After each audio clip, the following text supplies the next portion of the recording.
Selamat datang kembali di channel JR Alam Raya. Kami doakan kalian sehat selalu. Di video kali ini kami punya pembahasan yang sangat menarik nih bro. Yuk kita bahas di JR Alam Raya.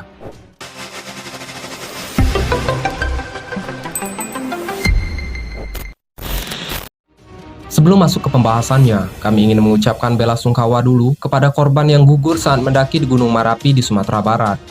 Tepatnya pada tanggal 3 Desember kemarin bro. Kita doakan, semoga para pendaki yang gugur ditempatkan oleh Sang Maha Kuasa di sisi terbaiknya. Dan bagi korban yang masih dirawat di rumah sakit, semoga cepat disembuhkan, dan juga bisa dikembalikan untuk beraktivitas seperti sebelumnya.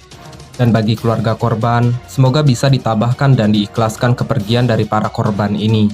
Amin ya robbal alamin. Sebelumnya kami ingin disclaimer dulu. Kami mengumpulkan informasi ini melalui beberapa situs yang ada di internet, dan juga ada di berita. Dan ini bukan asumsi atau pendapat pribadi kami. Kami hanya mengumpulkan dan menyampaikan berita yang sudah ada. Dan bahkan, saat video ini dibuat, jumlah korban dan juga keadaan gunungnya pun masih belum bisa kami simpulkan. Tetapi, saking banyaknya di antara kalian yang penasaran. Jadi di sini, kami rangkumkan sedikit tentang kejadian yang sedang terjadi saat ini. Jadi apabila ada kesalahan atau kekeliruan, kalian bisa membenarkan di kolom komentar bro.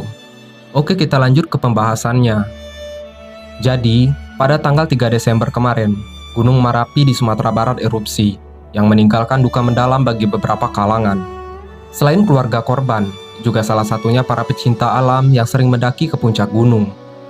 Kami sebagai channel kecil yang sering membahas tentang perjalanan di pegunungan, juga merasakan duka yang sangat mendalam atas gugurnya beberapa pendaki yang sedang melakukan pendakian di Gunung Merapi ini. Di sini kami jelasin sedikit, yang sedang erupsi sekarang Gunung Merapi ya bro, bukan Gunung Merapi. Gunung Merapi itu kalau tidak salah ada di Yogyakarta dan Jawa Tengah. Kalau saya salah, kalian bisa betulkan di kolom komentar. Sedangkan Gunung Merapi itu yang sekarang sedang kita bahas saat ini bro, yang terletak di Kabupaten Agam, Kabupaten Tanah Datar, dan Kota Madia Padang Panjang, Sumatera Barat.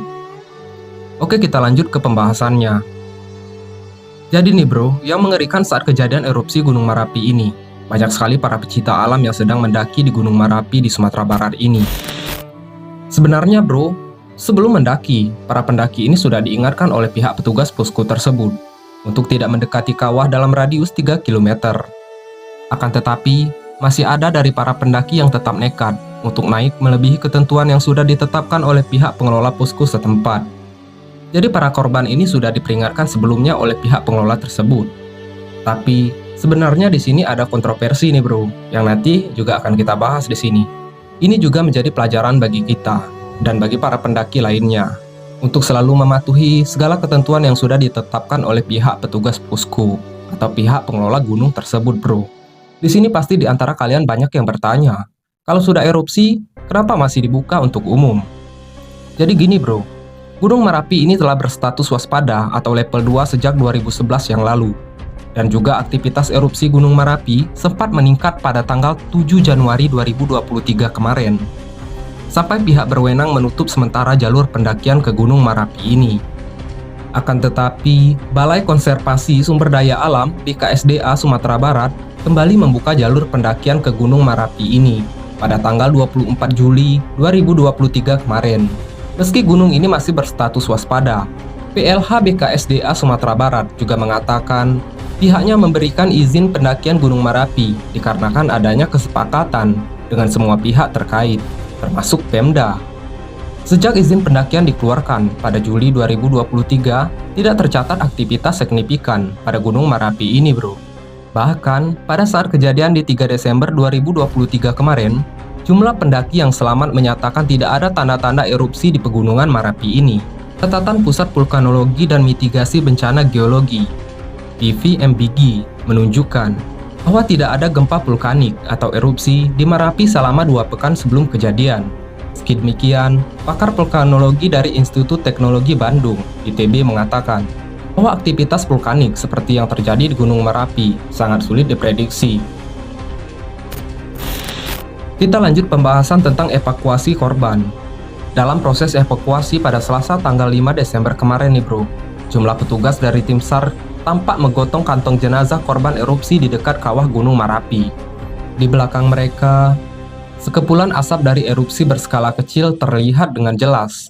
Korban meninggal lainnya juga ditemukan di titik-titik yang masuk dalam kawasan paling rawan bencana di Marapi, yang semestinya terlarang untuk didatangi.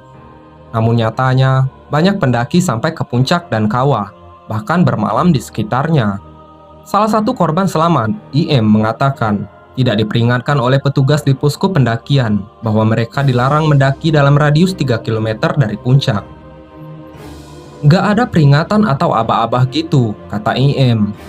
Kendati begitu, dia melihat rambu-rambu jarak aman, imbauan untuk berhati-hati, serta jalur evakuasi jika terjadi erupsi. Bahkan pada tanggal 2 Desember kemarin, tepatnya Sabtu malam, mereka berkemah di sekitar Tugu Abel, yang jika ditarik garis lurus di peta, hanya berjarak sekitar 600 meter dari kawah. Tugu Abel sendiri merupakan monumen yang dibangun sebagai peringatan atas tewasnya seorang pendaki bernama Abel Tasman akibat erupsi Marapi pada 5 Juli 1992 silam. Keterangan serupa juga disampaikan oleh MI, salah satu pendaki yang sempat berkunjung ke kawah Marapi sekitar 5 jam sebelum erupsi. MI bersama teman-temannya mendaki ke Marapi pada hari Sabtu. MI berkata, saat kami mendaftar itu nggak ada secara langsung dikasih tahu resiko erupsi Marapi. Daftar cuma sekedar daftar saja, secara langsung nggak ada briefing. Padahal kalau kata-kata senior pendaki Marapi, seharusnya kan ada briefing. Sambung MI dalam wawancara tersebut. MI ini sebenarnya mengetahui bahwa status Gunung Marapi ada pada level waspada. Tetapi dia tidak tahu apa yang harus dilakukan ketika gunung berapi berstatus seperti ini. Menurutnya tidak ada juga larangan untuk naik sampai ke puncak dan mendekati kawah. Sepanjang perjalanan naik, MI mengatakan ada rambu-rambu dan petunjuk di jalur pendakian sebelum memasuki kawasan puncak. Begitu pula dengan rambu jalur evakuasi. Namun menurutnya, rambu-rambu yang diperingatkan soal resiko erupsi minim dan kurang jelas. Radius-radiusnya nggak ada, cuma diingatkan hati-hati Gunung Marapi begini, rawan erupsi, terang MI. Begitu memasuki kawasan puncak, Cadas, dan kawah Marapi, tidak ada rambu atau pelang larangan. MI bahkan sempat menghabiskan waktu selama 30 menit di pinggir kawah. Tepatnya pada Minggu, sekitar pukul 8.30 sampai pukul 9 saat itu. Bahkan, itu adalah kali pertama dia melihat langsung kawah gunung berapi. MI ini juga berkata, tiba-tiba ada suara air mendidih gitu, seperti suara steam. Agak jelas suaranya sama aku, kata MI. Namun saat itu, dia tidak tahu apa suara itu tergolong normal atau tidak. Setelah itu, MI dan teman-temannya pun turun dari kawasan puncak. Ketika perjalanan turun, dia sempat bertemu dengan rombongan pendaki lain yang baru hendak naik ke area puncak dan kawah. Ketika dia sampai di pos 4, sekitar pukul 12 waktu Indonesia bagian Barat, dia mendengar suara monyet gunung seperti berteriak kencang ramai-ramai. Sumber suara monyet-monyet gunung itu berasal dari atas, namun terdengar hingga pos 4. MI masih tidak punya firasat apa-apa. Dia melanjutkan perjalanan turun. Begitu tiba di pos 1 yang sudah dekat dengan area perkebunan warga, terdengar bunyi gemuruh dan dentuman. Kami melihat ibu-ibu petani lari-lari sambil teriak-teriak gitu. Lari nak, lari, Gunung Merapi meletus, kenang MI.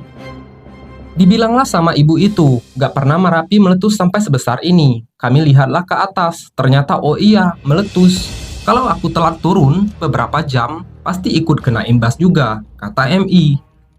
Sebelum bencana ini terjadi pun, banyak pendaki yang mencapai bahkan berkemah di kawasan sekitar puncak dan kawah Merapi. Hal ini tergambar dari foto-foto dan video-video yang diunggah di media sosial, serta Google Maps. Beberapa foto bahkan memperlihatkan area puncak ramai oleh tenda-tenda para pendaki. Terkait diabaikannya rekomendasi jarak aman ini, Pelaksana Harian Kepala Balai Konservasi Sumber Daya Alam (BKSDA) Sumatera Barat, Dian Indriati, menyatakan para petugas pendamping di setiap pintu masuk telah memberikan arahan kepada para pendaki. Nah, jadi kontroversinya di sini, bro. Ini sebenarnya sudah diingatkan atau tidak? Atau para pendaki ini memang mengabaikan semua peringatan yang telah diberikan oleh pihak Balai Konservasi. Para pendaki juga wajib mendaftar secara daring untuk mendapatkan surat izin memasuki kawasan konservasi atau SIMAKSI, menurut Dian. Pada proses itu juga tertera SOP dan aturan pendakian. Akan tetapi, pihak situs yang sedang melakukan penelusuran telah mencermati SOP yang dimaksud. Namun, di dalamnya tidak tertera secara tegas larangan untuk mendekati pada radius 3 km dari kawah. Jika ada pendaki yang merasa tidak diberikan pemahaman, ini akan menjadi bahan evaluasi kami, kata Dian kepada pihak wartawan tersebut. Papan peringatan untuk tidak mendekati kawah, serta peringatan bahwa radius 3 km sangat berbahaya juga terpasang. Namun peringatan itu tampaknya diabaikan oleh para pendaki. Dengan adanya papan peringatan dan larangan itu sudah semestinya menjadi imbauan bagi mereka. Dan ini selalu disampaikan oleh petugas kami untuk berhati-hati, jaga keselamatan dan jangan mendekati kawah, sambung Dian. Jadi ini dia bro, rangkuman cerita tentang kejadian di Gunung Marapi di Sumatera Barat ini, yang kami dapat dari berbagai sumber. Jika terdapat kesalahan, silakan kalian benahi di kolom komentar. Tugas kami hanya merangkumkan dan menyampaikan saja. Terlepas dari siapa yang salah dalam kejadian ini, tetaplah berhati-hati. Jaga keselamatan saat melakukan pendakian. Jangan sampai hal-hal yang tidak diinginkan malah menimpa diri kita saat bepergian dan melakukan pendakian. Semoga semua korban ditemukan dan tidak ada lagi korban bertambah. Kami dari JR Alam Raya mengucapkan terima kasih banyak bagi yang setia menonton channel ini. Sampai berjumpa lagi di video-video berikutnya.